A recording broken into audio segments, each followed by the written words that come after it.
Time now for everyone's favorite segment of the week. It is time. It's time for a good old-fashioned Q&A, MMA fans. Ladies and gentlemen, the moment has arrived to hear from the man himself, Ariel Helwani. Yes, that is me. Live from the Box Studios in beautiful New York City, it's On the Nose. And now, to answer your questions, get out of your seats and on your feet because here he is, Ariel Helwani. All right. Here we go. Got my email here from moderator Lewis. Good afternoon, my friend. We have some fight talk, some wrestling, some NBA, and a good mix of fun and insightful questions. Much love, Lewis. Now, I do want to let you know, one and all, Jorge Masvidal going to be joining us at 4 p.m., so that's in 11 minutes. I'll try to chip away at some of these, and then I will get back to them post-Jorge interview. Without further ado, up first, the great El Cubano. He is back. Thank you very much, Frank. This week's main event, he says, Hola, Ariel first. Volkov versus Rosenstrike will help determine more of the pecking order on top of the heavyweight division. My question this week pertains to the heavyweight division. Do you have any updates on either John Jones, Stipe Miocic, or an interim belt being made? Honestly, no, I don't. There's nothing going on. They wanted it for July. Stipe then said he needs to September. There's a pay-per-view in mid-September. Do they shoot for that and do they make that? I wouldn't be surprised if they can make that happen for September. Wouldn't be surprised if they make it an interim title fight. And I get where Jairzinho is coming from, but it is John Jones, and he is the greatest light heavyweight champion of all time and one of the greatest champions of all time, if not the greatest in UFC history. I'm fine with it being an interim belt. I'm fine with that. But if they can't make it by, September, October, then you'll have these guys like Aspinall and Blades and Tuivasa and Gan. These dudes who will have fought this week, this past summer, I'm talking about if we're in September, October, they'll be ready to go and they should probably get a shot at an interim belt, especially if Francis is going to be out for a while, because if he's going to re-sign and then fight Tyson, he's going to be out for a while. If he's not going to re-sign, then we got a vacant title situation. Then you could just bump up the interim champ, I guess. So all to say, I got nothing. Not a lot going on. Alex Weber, my guy, what did you think of Jim Gray turning Gervonta Davis's promo political? In a sobering moment, Jim shut down the metaphorical reference of his Glock, reminding of the recent tragedies. As someone who's been in the ring for those spots, what would you have done? I would not have said what he said. I didn't think it was necessary. Just my personal opinion. You may have seen the post-fight interview. He mentioned something about guns, but I mean, it was something related to sports. It wasn't like his actual literal gun. And Jim kind of scolded him for that or said, let's not go there. I wouldn't have gone there. If I was Jim, I would have just let Gervonta finish his thought. And if people were going to be offended by it, fine. But by pointing it out like that and just almost being like the teacher, the adult, and be like, let's not go there, like scolding him, felt like it made it more awkward and made Gervonta feel weird and made it out to be a bigger deal than it was. Killian, Ariel, do you think there is any current fighter in the UFC who can make the leap to another promotion right now and maintain their star power? Yeah. Well, what? Of course. Nathan Diaz would be one. Jorge Masvidal would be what? All of them. Do you think there's any current fighter in the UFC who can make the leap to another promotion and maintain their star? I mean, I guess what you're saying is like they won't dip in terms of popularity. Nate, Jorge, Izzy, John Jones, Usman, Ngannou, Max, Dustin. There's a lot. David, Ariel, do you honestly still see Jorge as a top 3 draw? Top 6 to 10 draw now for sure, but he's responding to Conor like he's the A side. Well, first of all, I never said he's a top 3 draw. And I mean, yeah, this is just part of the banter. Darren, Nate, and maybe even Ben were the A sides. He's only been the A side to probably the first Kamaru fight after Kamaru in part 2 and Colby were on the same level and selling the event. Also, why Warriors in 6 for you? If the Celtics were to win that, would be the closest the Knicks would get to being able to say we turn. Nah, come on. I think the Warriors are the better team, and I thought what they did against the Mavericks was a lot more impressive. I thought the Celtics should have beaten the Heat in Game 6. And they've just been there before. It's really just they've been there before. Clay's been there before. Draymond's been there before. Kerr's been there before. Steph's been there before. Iguodala's been there before. I think I read they have like 123 finals games under their belt, and the Celtics have 0. By the way, it's a little bit like Raptors Warriors in 2019. So wouldn't be shocked if the Celtics win, but ultimately you have to make a pick, and that's my pick. I think Mazvidal versus Conor is the fight to make. I have said that this was the fight to make, honestly, since Masvidal lost to Colby. If we're to believe that Nathan's not going to stick around, and really no update on that, as amazing as that may be, if we're to believe that he is not going to stick around and that trilogy isn't going to happen anytime soon, name me another welterweight with a name closer to Conor and who it kind of makes sense right now for them to fight. Name me another one that makes sense in terms of star power, in terms of where they're at in their career. I mean, of course, you can mention Chandler, but it doesn't sound like Conor wants to fight at 55. Chandler at 170 doesn't make a ton of sense to me. Masvidal's on a losing streak. Conor's on a losing streak. Big time fight. Any venue, sells it out. Any pay-per-view, massive deal. I don't know what that was that I just did, but I don't know. It just feels like the fight. Now, I've never said that he's a top 3 draw at the moment, but it feels like at 170, the fight that makes the most sense. Also, the most sense for Conor to get back on track as well. Perry, what is your NBA Finals prediction? Warriors in 6. Who's taking home the Finals MVP? Steph. Chef Curry with the pop boy. Farbod. Let me zoom in on this so I can see it. Yes, that's better. Dear Ariel, if you were to compare NBA players to MMA fighters, what parallels would you draw? For example, who's the LeBron, Jordan, Steph of MMA? By the way, I did one game back in January of 2020 for ESPN Sidelines. It was Clippers at Heat. It was very fun. Kawhi Leonard got his first ever triple-double, which was crazy to me. And they asked me before the game to compare the Clippers, who at the time were finals favorites, to UFC stars. And I remember I compared Kawhi to Stipe. Stipe was the heavyweight champ. Kawhi was the reigning finals MVP and a champion as well. Quiet, unassuming, didn't like the spotlight. I thought that was a really good one. I compared Patrick Beverly to Conor McGregor. Big bite, doesn't back down from a fight, all that stuff. I don't remember the other ones, if I'm being honest. But anyway, this question reminds me of that. Who's the LeBron of MMA? I mean, I guess it's Conor, right? Big star. He's won some championships, polarizing for different reasons. Who's the greatest of all time? Jordan, GSP. Who's the Steph?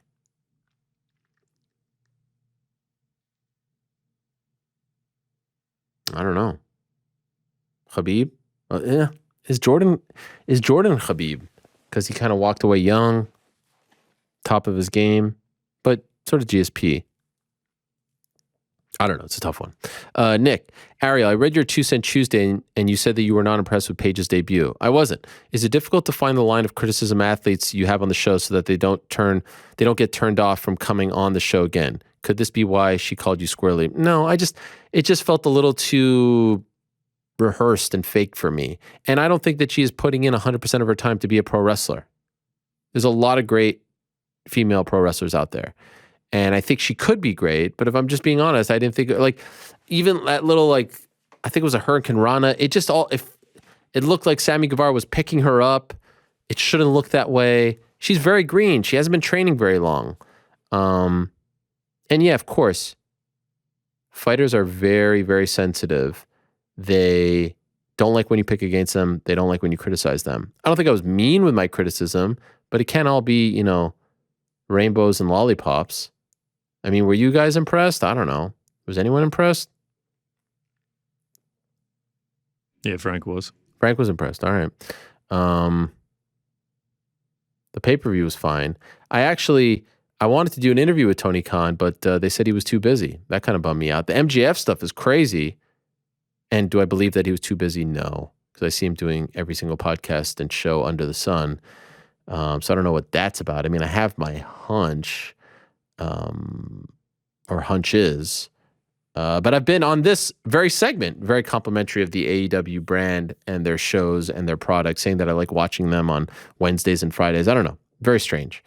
But overall, I thought it was a good show. The MJF stuff is very interesting to follow. I wonder if that will come up here on the nose. We're going to be joined by Mazvidal in a minute or so, so let me get to maybe one or two more of these if he's on time. Carmelo, am I crazy to think Jordan Levitt will submit Paddy the Baddy easily and then dance on him? I mean, if he does submit him easily, he's going to dance on him. But we just found out that he's somewhat of a dog. Lewis, hi Ariel, can you please let us know once a fighter turns down a fight, what is the maximum time that can lapse before the UFC is required to offer another one? 6 months. I believe you mentioned when Nathan Diaz was being discussed on one of your other shows that they could potentially wait 6 months to extend the fighter's contract for 6 months. Is this correct? Yes. Basically, they can wait till the end of the contract and just tack on 6 months to that. So it could be more than that. They could tack it on to the end. So Diaz's contract was going to come to an end, like term-wise, in April. And I guess they were able to add another 6 months to that, pushing it to October, the quote-unquote end. Who knows if we get to that point. So it's basically they add 6 months to the end of the contract. So that could be in 2 years, or in his case, it could be, it worked out where it was 6 months later, if you get what I'm saying. This next one's a long one. Should I read it, or should I not get into it? Do it. Well, I don't know if he's there. He's not there. Adrian, dear Ariel, greetings once again from London, Ontario, Canada. My question this week is a straightforward one. Oh, this guy from London. He always has the crazy ones, but I love him. When you're driving with passengers, how much input do your passengers have on the choice of music? My philosophy is that the driver is doing all of the heavy labor, getting the passengers from point A to point B, and should therefore be rewarded full control of the music. My girlfriend, however, is insistent that as a passenger, she should be allowed to choose the music for half of the car ride. Half!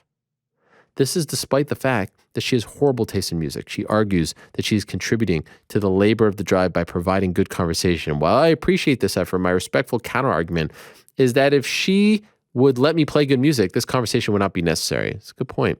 I've suggested that she take advantage of the option to simply sleep in the back seat for the duration of the drive, but for whatever reason, she typically turns down this offer. I'm hoping you can weigh in on this dilemma, and as always, I appreciate your invaluable insights. This guy's the best. I like a collaborative ride. I'm okay with it. There is something annoying about like being in the groove and listening to someone, and then someone all of a sudden starts changing the stations. Who does that? Why would you say that? Why would you say that? Why are you trying to get me in trouble? No, sometimes I'll be driving my wife and she's like, let's listen to some... Not like after this song, I'm going to put this on, or hey, I get next dibs. No, it's just like, boom, right in there. Disappointed. How do you feel about that? I don't know, man. So what's your rule? I feel like you're, of all the people here, you're the music guy. I feel like, someone could put their quarter up, so to speak, and say like, hey, there's a song I want to listen to when you're done making your point. Because usually I'm making a point to the audience in the car by playing them certain music. You are? You're not just like a guy. No, I take it very seriously. Probably more seriously than driving. If I get pulled over, I might be like, I was distracted playing music. You're not the kind of guy who's like, hey, let's see what's on Sirius Channel 10. No radio. Everything is... Really? Yeah. Oh, wow. You should take it more seriously, Ariel. I'm a big radio guy. I like the sort of surprise nature of it all. Do you listen to sports talk radio? No. Who doesn't? I do like sports talk. I mean, sports talk radio on Sirius, not ESPN radio because there's too many damn commercials. Could be good. I like Sirius XM NBA radio. I'm just being honest. Too many commercials. I said it when I was there. 5-minute segment. All right, time now for, and they say, what was the thing that they said? 30 seconds of the hard net. Oh my God, that was the worst. 30. 10. And then one time I had Steve-O on and they cut him off. I made the mistake of booking him on a hard out segment and they cut him off. The hard out comes whether you want it to or not. Oh, I get that. I wish someone would have told me not to book guests during the hard out, especially one that could be a little long-winded, because now I'm embarrassed that he just got cut off from the damn show. Could you imagine? You're an actual guest. You're not a caller, and you get cut off. I'm like, why so many commercials? I don't know. You listen to sports talk radio? Absolutely not. At all? Anymore? No. It's been ruined for me. Wow. Not even like NBA radio or anything? Nothing. Nothing. So what do you listen to? Music. Driver's got the aux unless he gives it out to someone else. So you got full power, full reign. If I'm driving my car, yeah, I've got the aux unless I give it to you. Okay. And what are you listening to? Music? No, I know, but what? Anything. Albums? Or If are you it's a doing long like- drive, I'm doing an album, yeah. You're doing a full thing, I'll start to do a finish. few albums on a drive, yeah. You won't just go like, hey, let's see. What I like to do is I have preset channels and I just go up and I just land on some. Is that weird? Yeah, dating I do a yourself. podcast on a long drive. What do you mean dating myself? What are you talking about? This and the Fortnite opinion here. We're dating yourself here. No, the Fortnite thing I feel very strongly about. Wait a second. I just went on a 3-hour drive this weekend. We had nothing planned, and it was just like boom, boom, boom. We get to something great. We listen, we sing along, and then we keep it rolling. It's so boring. That's boring? Oh, yeah. You like to have things planned. No, I mean, but I'll think of a song, and then I'll think while that song is playing, what I want to hear next. Do you have the album on your phone? Yeah, I have it on my phone. I stream. It's whatever, You don't pull out the CD book. No CD book, Like no the old playlist.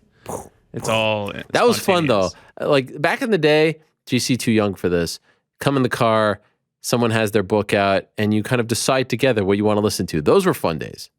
You have to admit. There was no decisions together. It was like my hand is on this CD. This is what we're listening to. Wow, you guys aren't fun. I got to be honest. Remind me not to take a road trip with any of you guys. Anyway, to answer Adrian, I say, look, you're driving, you get to decide, but I think you should be a little more open-minded than, those guys back there.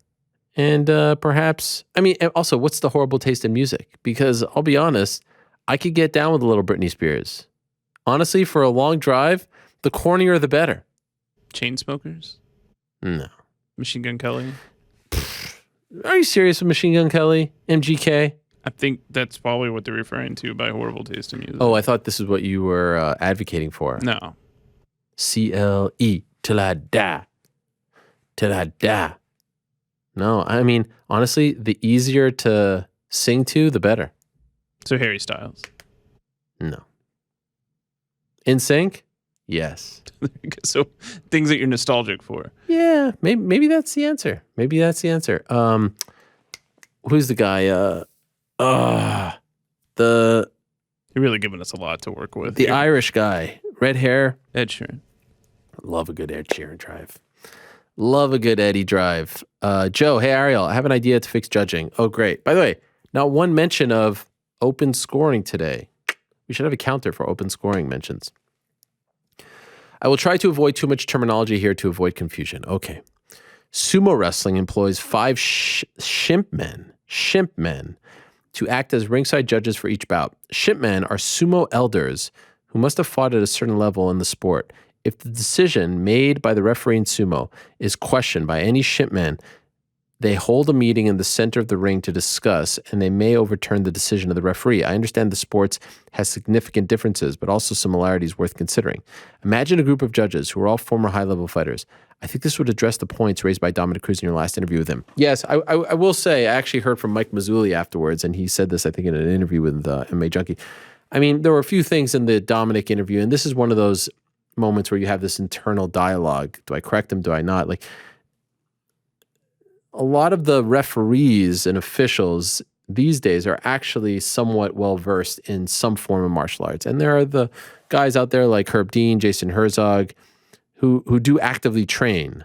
So this idea that none of them train, none of them know how it feels isn't exactly accurate, if I'm being honest. Anyway, this would also provide employment and community engagement opportunities for retired fighters who may feel distant or disconnected from the community when they leave. Fair. They have to go through some sort of process, initiation. Ideally, you would simply replace the current judges with the former fighters, but I understand there's an entrenched political process with commissions, yada, yada. I think it'd be nice, but which fighter is going to want to do that? Which fighter is going to want to put in that time, pass the test, take the test, do all that work, and then get paid $1,100 to sit there? There are some who have done it. Frank Trigg does it. Shaolin Ribeiro does it. There are some who do it, but the problem is like the juice isn't really worth the squeeze. And I think at that point, they just kind of want to move on with their lives. I don't necessarily think the quality of the judging right now is an issue. I just want more accountability so that they get better. There's probably never been better officials in the history of the sport, but there needs to be more accountability. There needs to be more of a spotlight on who's making what decision so that if they mess up, we know and we can fix it. And we can pinpoint who it is and they could feel some of that pressure. Okay. Patrick, favorite segment of the week. 2 quick questions. Ariel, what will your workload be for the upcoming WWE pay-per-view in Vegas? Will you be looking to split time with the UFC event as well? I think it will mostly be stuff for BT. There might be some other stuff, but not quite 100% just yet, so stay tuned for that. The pay-per-view, by the way, a lot of people thought that I was just being like some, shill or whatever. I wasn't. MGM Grand, so massive blunder on WWE's part. They booked Allegiant Stadium, bigger arena, same city, same night as UFC 276, with a lesser card. They didn't even announce the card. I know it's Money in the Bank, but it's not one of those, to me, Money in the Bank isn't a big four. You're going to go up against International Fight Week, Izzy, Max Holloway, Volkanovski, pretty solid card. I think it was a big blunder. So clearly ticket sales haven't been great. They moved it to MGM Grand. I haven't been to the MGM Grand. I looked this up since July 8th, 2016. My birthday, my 34th birthday was Team Ioana versus Team Claudia. I think that's the last time I attended an event at MGM Grand, 6 years ago. And I've maintained that it's a better venue to watch fighting or combat than T-Mobile, better than any venue that I've been to in Las Vegas. So I'm kind of excited to go back. The pay-per-view should end at around 10 or so, and I might even leave early once my work stuff is done. So I'll be there watching the UFC stuff. Will I be at the event? I doubt it. No real reason to be there. But I might dabble, and like I said, I'm thinking, I actually was talking to DC this morning, thinking about going to the Hall of Fame. So we'll see. I'll be at stuff. Don't you worry. But the main work stuff will probably be centered around the WWE event. Probably not going to make it to SummerSlam, but I will be at the Wales event. I think that's September 3rd. Rock at the Castle or Battle at the Castle or something like that. Same night as the Paris event. I will not be at that. I'll be in Wales. GC, question for you. I was at a party over the weekend and someone was eating watermelon with salt on it, and they said it was a down south thing. Can you confirm this? Yeah. Oh, by the way, he adds, and for the record, I'm not GC's girlfriend. Remember last week we thought this guy, he said something. I don't remember what. No. Anyway, in case you were wondering, it's good to know. Patrick isn't your girlfriend. So yes, salt on a watermelon. Yeah. That is the thing. Before. Yeah, I've had it before. A few times. Many times. It's pretty good. Have I had It's pretty good. hot sauce on a watermelon? Isn't that a thing? No, hot sauce on mango? Yeah. Frank knows it. Tahini. Yeah, tahini. Tahini, like the hummus thing? Nah. That's like tahini. the seasoning. Okay, so salt on a watermelon. I feel like that's pretty good. Yeah, it is good. The salty Sweet. Yeah. All right, there you go. Hugo, hey Ariel, regards to the situation between MJF and AEW, do you think it's a risky game that MJF is playing, or if he plays it right, he becomes a bigger star? Yeah, I mean, he hasn't crossed the line, and I think I saw something that he's going to talk tonight. For those that don't know, MJF, Maxwell Jacob Friedman, in my opinion, yes? You don't even have to. Oh, there you are. My fault. No, hi, how are you? Maxwell, do you want to say something about MJF, or? Nah, I left my mic on. Okay. Complete mistake on my fault. MJF is, in my opinion, one of the best wrestlers in the world. He's just such a great character. He plays the part so well. Everything about him is great. He's old school. He respects kayfabe, all that stuff. And he's a fascinating guy, and he's just great at everything he does. On the mic, he's great. In the ring, he's great. His getup is great. The whole damn thing is great. And apparently, I did an interview with him 2 months ago, and it caused a bit of ruckus where he talked about his contract expiring January 1st, 2024. They don't really talk about these things in wrestling. I think that was brilliant. He has turned his contract into a storyline. I just love everything about it. Apparently, according to Sean Ross Sapp, there was some heat because he didn't go through AEW to book the interview, which seems silly to me. But then I heard that maybe it was the content of the interview. I don't know. Who the hell knows about any of it? And maybe that's the reason why Tony didn't want to talk to me last week. I don't know. But there was supposed to be some sort of autograph signing in Vegas last week before their Double or Nothing pay-per-view. He didn't show up. And then there was talk of a plane, not a plane, a ticket, not a ticket. Who the hell knows? And then he gets pretty much squashed, which I guess was the plan. And now we don't know what's going to happen. And so what I would say is all this is adding to his star power. It's making him more interesting. It's building him up. But there's a line there. If he somehow, and I can't imagine this happens, but if he gets benched for a period of time, now you lose your leverage. You lose your momentum. What he wants to be is as hot as possible as January 1st, 2024 approaches, which, by the way, is in a year and a half. So it's not tomorrow.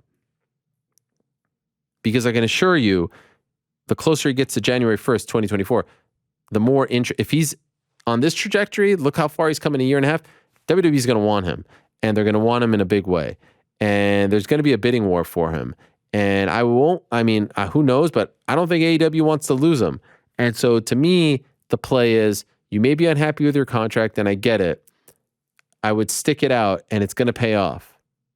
And I can understand where he's coming from. He signed a deal when he was a lesser name, but he was on the ground floor, and he doesn't like the money compared to what some of these ex-WWE guys are getting. And I get that. Totally. But it's a year and a half from now. And let's be honest, in a year, he'll probably know where he's going, right? I mean, these things tend to materialize 6, 5, 4 months out. Keep this up to a degree. Don't totally burn the bridge with AEW. Don't make them sideline you or like completely. They could ruin, right? Like they could book him in all these matches where he comes out looking worse. It's not fighting where you can control your own destiny. Don't let them ruin what you have built. And then come January 1st, 2024,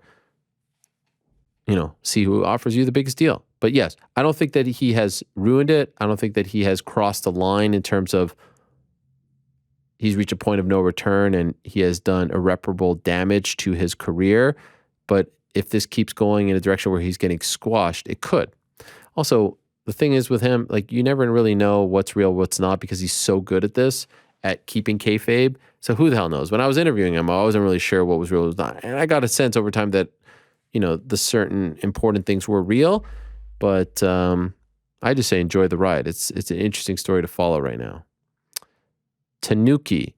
Hola, Ariel. Recently I had to get my wisdom teeth taken out. I did the surgery while fully conscious, and my surgeon gave me the option to wear headphones. Of course, I chose to listen to my favorite show, the MMA Hour. I've been there with the wisdom teeth. Not very fun when I was in high school. I want to thank you for being a soothing voice that I listened to while I had my surgery. This show will always be my favorite escape from real life, whether it be oral surgery or a dull work day. Shout out to everyone that makes the show happen. Thank you so much. I appreciate that. Now to my questions. Recently on Steve-O's Wild Ride, Steve-O spoke to DC, I didn't know that, about showing the live odds more during the fight, suggesting that it would be the closest thing the UFC would get to open scoring. Well, it's not a bad idea. How do you feel about this? Sure. But ultimately, open scoring to me is not about the viewer. It's about the fighters. I don't care if the viewers know. I want the fighters to know. Also, are there any hypothetical fights that could happen that would get you excited? I really hope that the UFC can make Cheeto versus Yan. I was just about to say Cheeto versus Yan. I want to see Usman Leon. What was that? You guys see that? No. A light just flashed over here. It was like lightning. You sure you didn't have an idea? No. All kinds of weird things happening here. We'll take care of it.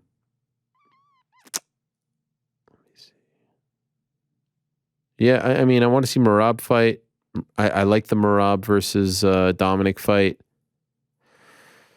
I want to see Arnold Allen get a big fight. How about Arnold Allen versus Bryce Mitchell? That could be interesting. I want to see Tony versus Jorge. I want to see Islam versus Charles. Those are some. I want to see Francis fight Tyson Fury. I want to see Valentina go up to 135 again. Robert.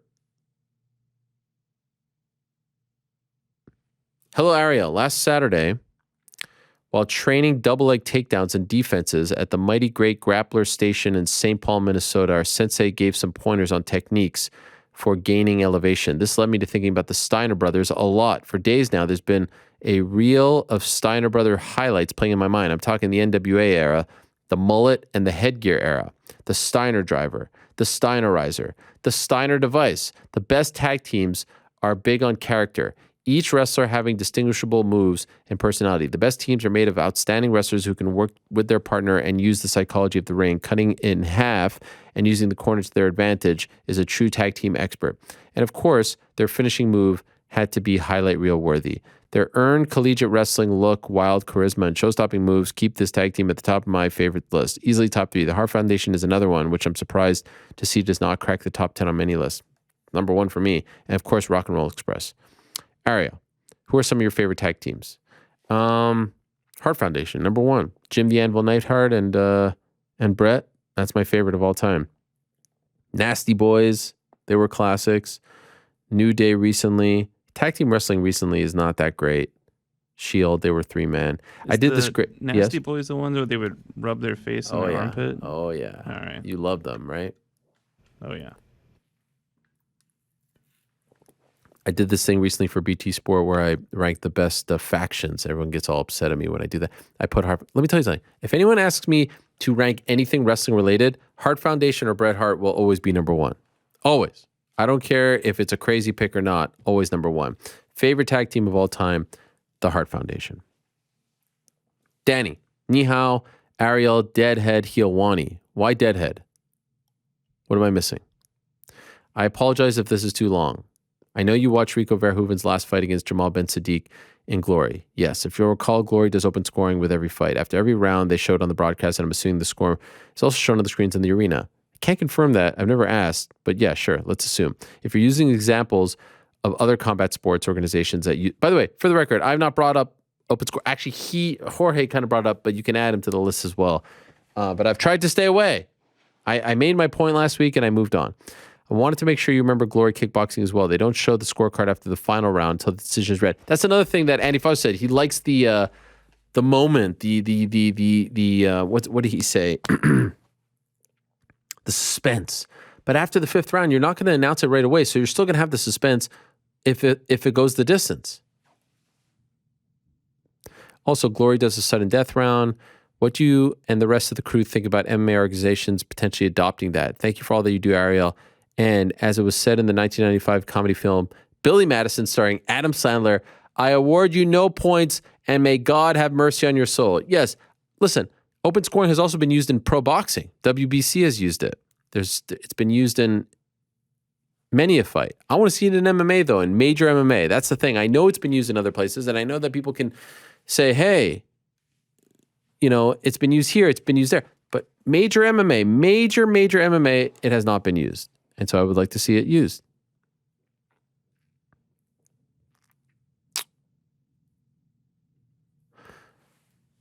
Frank, bon mercredi. Boy, I screwed that up. My throat is killing. Bon mercredi, Ariel. Big up to your son for the first time choosing his clothing. As a father myself, I remember this moment clearly with my son, Mael, and was so proud of him putting his thoughts into it, trying to express himself through styles. 2-parter here. Since we're coming to New York with my son for his birthday next November, I feel like you guys came to New York last November too. Could you and the team suggest a nice and real New Yorker clothing store to go with my 13-year-old son? Man, I mean, there's a gazillion, right? Like you could go to Bloomingdale's, you could go to Macy's. You want to go to a super cool one, you go to Supreme, right? Downtown. Where do you go, Frank? Yeah. Sure. And do you have a shameless fashion failure to share with us? Maybe there's something behind your obsession with plaid shirts. As a mama's boy, I was letting my mom choose everything until I was 16. In retrospect, I would have loved to get more skilled in my fashion game before putting on my infamous fluorescent green pants that didn't turn into a MC Hammer music video at all. Yes, I used to have the yellow, the orange, the green pants as well. We're probably around the same age. I always liked the coziness of a nice plaid. And when I started my career, I was like, you know what? I have to wear button-down shirts. Why don't I just stick with something? Maybe it comes from the wrestling days, the shoes, the plaid. You got to have a gimmick. But yes, I have a lot of fashion failures. I mean, just look at my life, circa grade 2 all the way to college. Hello.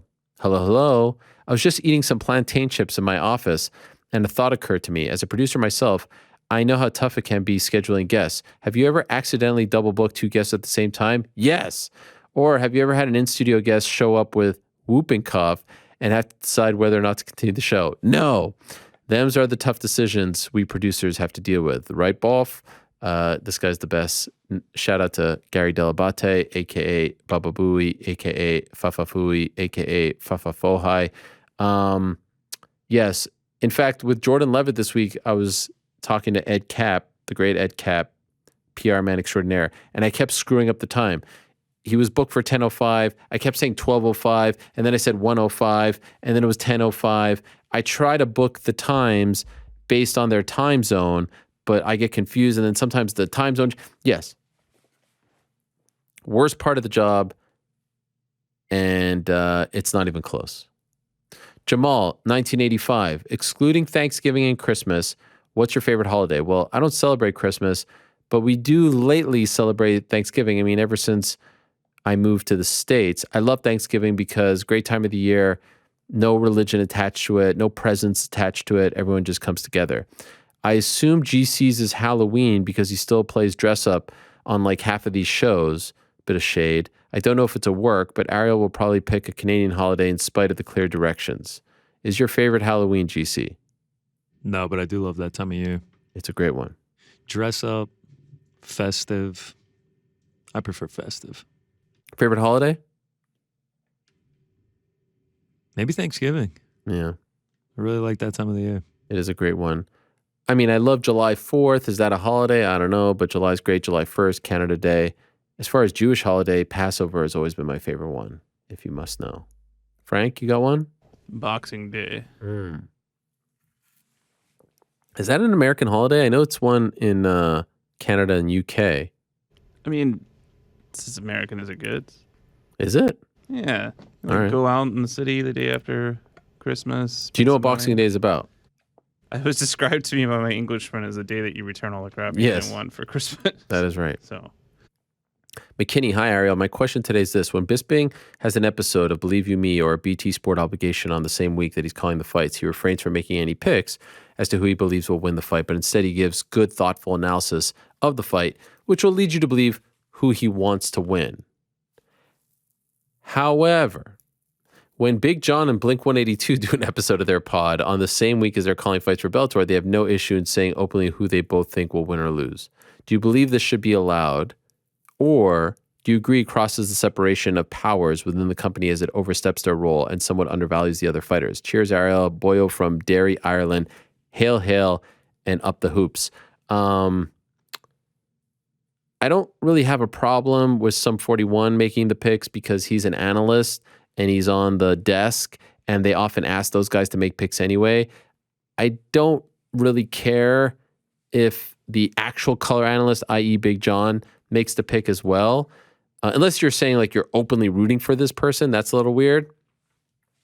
Doesn't really bother me.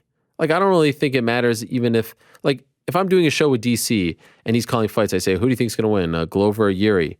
Who cares if he says, I think this person is going to win? As opposed to, I want this person, that's bad. Or I bet on this person, that's worse. That's the worst. But I think, based on this analysis, that this person is going to win. Like, what's the big deal? I don't see what the big deal is. Other than you just don't want the awkwardness of talking to that person before the fight or after the fight, and they're like, yo, you picked against me. But I know you want me to take a shot at them, but I don't really think it matters. Also, congratulations on being the one person who watches their show. Abe, no question today, just 3 quick points. Great answer about mental health a couple of weeks back, how to cope with anxiety and depression. I'm a mental health nurse/therapist in the UK. I work with teenagers. The advice you gave was absolutely spot on. I've actually shown some clients the clip and encourage anyone to listen back if struggling in these areas. Also happy to give advice too. Thank you. Last week you mentioned deterring your kid from playing Fortnite. Again, fully agree. Ha! You see that, GC? What do you know about that? Nothing. I've seen addiction to games like this negatively affect so many adolescents and youth. Honestly, I've seen how iPads, phones can affect kids. It's not pretty. It really isn't. On a lighter note, the missus recently observed I've recently added certain words to my vocabulary and asked what these words actually mean. As I stole them all from you, please verify the meanings I gave her. Hogwash, BS, correct. Hobnobbing. He wrote hognobbing. It's actually hobnobbing. Socialize. Yeah, socializing, rubbing elbows, etc. Mensch, top lad, 100%. Golly, no idea what this means, but I say it anyway. Golly, it's like, gosh. Oh my gosh. Golly, I can't believe it. You know, like, wow, I can't believe that. Much love, your boy, Abby. But you're on the right track. And I appreciate people using our vernacular. Okay, Lewis says read both of these before responding. Olajuwon, afternoon Ariel. What scenario do you think would need to happen in order for Nick Diaz to get this title shot against Kamaru Usman? Come on. I love you, Olajuwon. You're absolutely one of my favorites. No doubt about it. He said not to react until. Oh, sorry, you're right. Yeah. I know it's pretty far-fetched, but wonder if Usman beats Edwards and Khamzat. It may happen after that. Looking at welterweight rankings, he would have beaten almost everyone, but those he hasn't beaten don't deserve a title shot. But call me crazy. Maybe a chance. Have a great show. Keep up the great work. What's worse, waving back at someone who was waving at a person behind you, or John McCarthy saying Nick Diaz would beat Kamaru? That's from Nicholas. It ain't happening. And yes, one of the worst takes of all time. What are you talking about? I mean, I actually, like, John Legend, and I didn't watch it, and I saw the headlines, but that's got to be one of the worst takes of all time. What? The pound for pound best fighter on the planet? Come on. And it ain't happening. Not now, not anytime soon. Big money. Hi, Ariel. With the ongoing Nate Diaz drama, I'm wondering what would happen if he just said F it and booked a last-minute fight in another fighting promotion. Can't do that. Say the Georgia Conor Fighting Championship. He can't do that. Also, for GC, if he could sign both Diaz brothers to GCFC, what celebs/YouTubers would he match them against for a main event? 10 rounds of only boxing and jiu-jitsu, open scoring, lots of CBD. Lots of CBD. I don't know. This is catching me too off guard. I need a second. It's a lot. Sometimes they throw these ones, and I'm like trying to go through these. Well, you can come back to it if you'd like.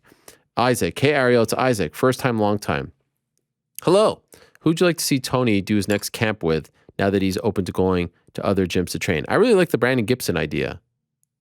Maybe Jackson Wink? Jackson Wink, ATT, probably too much going on there for him. Whitman, Eddie Cha. You know, Eddie Cha and Captain Eric and Henry over in Arizona could be really interesting.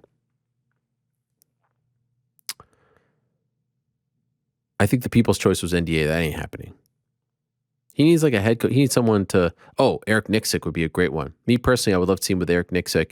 He knows how to coach these club for Cap. 100%. That's a great call. That is a great, great call. And pull the best out of them. Knowing you only work on passion projects now, congratulations on the side gig that is soon to be announced. Viva Helwani! Thank you. David, hello Helwani. Aljamain recently tweeted that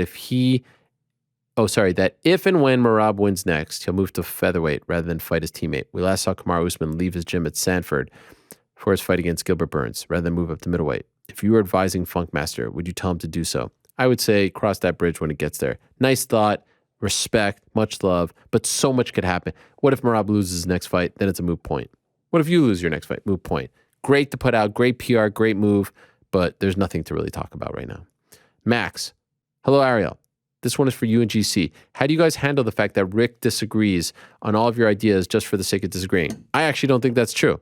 I actually think he legit disagrees, and that's why we like talking to him. Yeah, I'm with you. I think he 100% just disagrees with us. Yeah, and I don't think he's trying to disagree for the sake of disagreeing. I just think that's his opinion, and it's there also have been a couple more times fun. where like I'm agreeing with him and you're disagreeing with us, or vice versa. It's a nice triangle, but yeah, most of the time it is Rick. Yeah, but again, I think the most important thing to note is it's not just for the sake of being a dissenter. No one likes that. Right? Yeah, it's not. Yeah, it's not just a fake thing. Nico, ça va Ariel? Ça va? Thanks for the assist last week with Edna. She did in fact confirm the engagement. Yes. I believe this makes us the first on-the-nose engagement, and as such, it is only right to ask you this. Will you come to our wedding? If it's happening in New York, I'll be there. Is it happening in New York? Let me know. You got engaged in Brooklyn, so if you want me there, I can make it happen. Matt Mo, bonjour. Just a couple left here. Bonjour, Lord Ariel. Conor McGregor leaves New York Harbor in his Lamborghini yacht on a lengthy voyage across the Atlantic Ocean headed for Ireland. Due to the declining proper... What is going on here?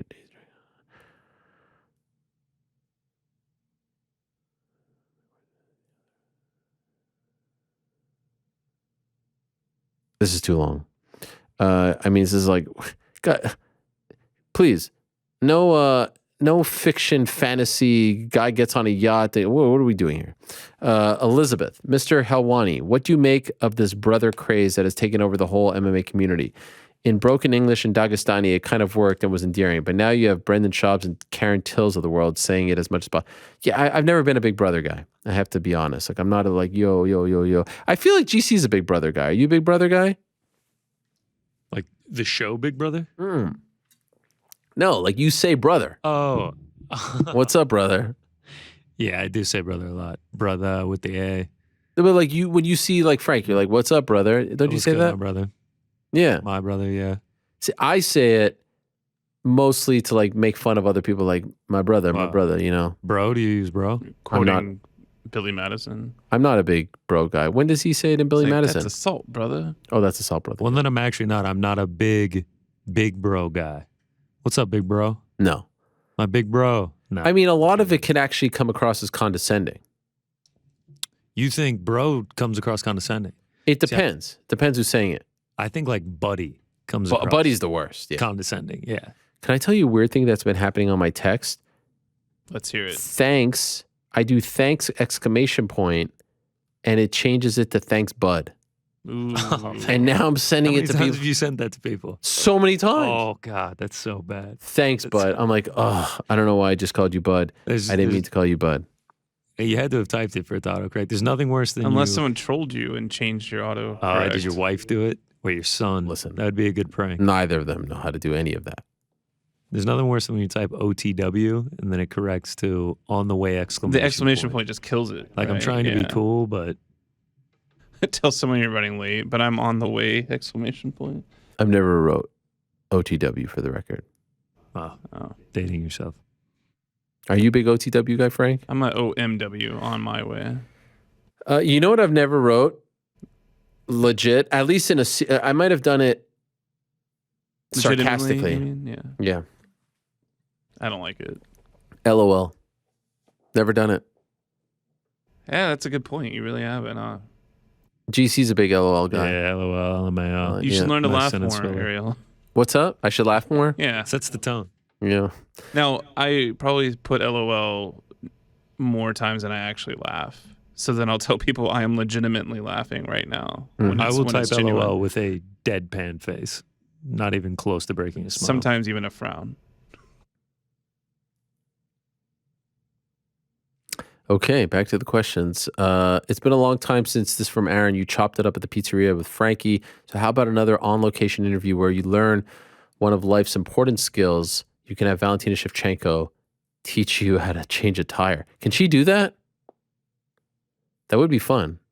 If she could do that, I would love it. Hello, Ariel from Newman.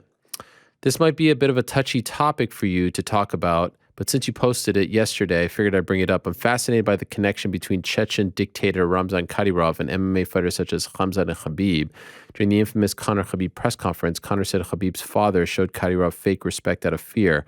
I couldn't help but think of the same thing while seeing Kadyrov and his kids treating Chimaev like a punching bag in those videos and pictures posted by Karim Zidane, that Chimaev has to stay in Kadyrov's good graces out of fears for his family's safety. As Khamzat is becoming a bigger and bigger star and will possibly have the platform of a UFC champion soon, do you think the UFC and ESPN will downplay, ignore his relationship with Kadyrov, or will be used to promote him and give him street cred? No, I think it's the former.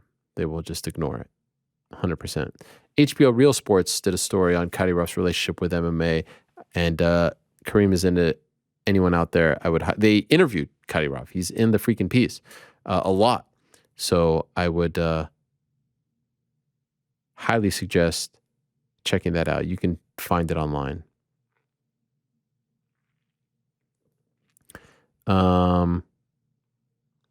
Shout out to Jesus Alvarez. Rasha like the nose. wants to wish a happy birthday to Ali Tiger, the one who introduced her to this show and to me, and he has a new journey and only shows how much he's overcome and accomplished. His selfless and always supportive. And even though his ups and downs, his loyalty is why his people and myself are blessed to know him and love him. Also, she wants to say hi to Frank and have a happy June. Today is National Heimlich Maneuver Day. This is from Steven, and it got me wondering, have you or anyone in the studio been in a situation where someone was choking and the Heimlich maneuver needed to be used? I have not, thank God, and it kind of scares me, but I have not. Frank, GC, you guys ever have to use it? No. Thank God. Me neither. Thank God. It's also National Hazelnut Cake Day, which, if I'm being honest, sounds like something that would be choked on. Sounds delicious, but chunky, apropos for both of these days to match up with one another. I probably would have skipped that joke. There's plenty of other interesting things about national holidays today, but I'll leave that for another time. All right. And one last one. Dear Ariel, from Nick Swim, greetings from Doncaster in the UK. I have a wee dilemma. I'd like your advice. I'll try and keep it short. I have an older brother who is with a psychotic partner and has a child with her. This is my mother's first grandson who turns 4 in around a week's time. However, my mother does not see the child because she's not comfortable visiting my brother's house with her partner around. I've always looked up to and idolized my brother, and he has always looked after me. However, this situation with the grandson is causing my mother great upset to a degree of her calling me crying about the matter. I feel I need to say something to my brother, but he has always been the one looking after me and giving me advice, so I have no idea how to approach the matter, what to say, or how forceful I should be. Please help me. I love my mother and hate to see her upset like this. Well, that is a tough one. If you are close with your brother, I would talk to him about it, not to create a rift between your brother and his partner, but, you know, mom is mom, and if she is in a lot of pain, I believe that at this point in our lives, we should try our best to alleviate pain and stress from our parents' lives and help them out as much as possible. And maybe he will open his eyes, his mind, to changing some things in the relationship. Easier said than done. Tough spot to be in. I wish you the best, my friend. I don't really have a great answer for you. Maybe there's a way that you can have different visits and different meetings and things like that, but I don't know how bad the situation is. It doesn't sound like it's a good one. But I would, if it was me, I would suck it up. I would call my brother and I would say, this is really hurting mom. What can we do to make this better? If he's not open to that, ultimately that's on him. And you could tell your mom that you tried, but it might be worth a shot.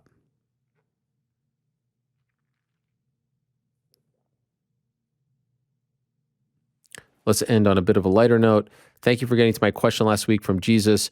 I had little hope to hear your response once you got to about 28 questions, but I was elated to hear from you nonetheless. Over the course of my time listening to the show, I've come to understand that you are someone who believes in empowering fighters' rights, everything from pay, insurance, contracts, among other things. I wanted to hear your opinion on the matter of unions. From someone who has had experience in unions, I could tell you it is grueling work to progress things. However, the benefit that the workers get from the many unions around the U.S. is absolutely critical to progress workers' rights. Over time, the UFC has become an expert in union busting, specifically by giving their superstars great contracts and giving the majority of their fighters breadcrumbs, therefore creating a cycle of exploitation of these men and women. If you were given the opportunity to make a pitch to the majority of these fighters, what are some of the key points you would touch on to get them to understand the benefit of unionizing? Thank you for your time, and Viva Helwani. Jesus A. Regards, MMA fan and workers' right advocate. I would tell them, you see all this money out there? You see that you're not getting any of it? You see the fact that you have no say. You see the fact that you have no seat at the table. You see the fact that other athletes are making 50% of the revenue generated by the leagues in which they compete in. You see the fact that they're getting a cut of the TV deal. You see the fact that they're able to, have their own sponsors and wear them when they are playing, i.e. shoes, basketball players, gloves, football players, cleats, sticks, helmets, all that stuff. Do you see the fact that you guys are making such a small piece? You're getting such a small piece of the pie. Do you see the fact that you have little to no say in any of the dealings that affect your career, whether it be, insurance, whether it be drug testing, whether it be pension, all this stuff?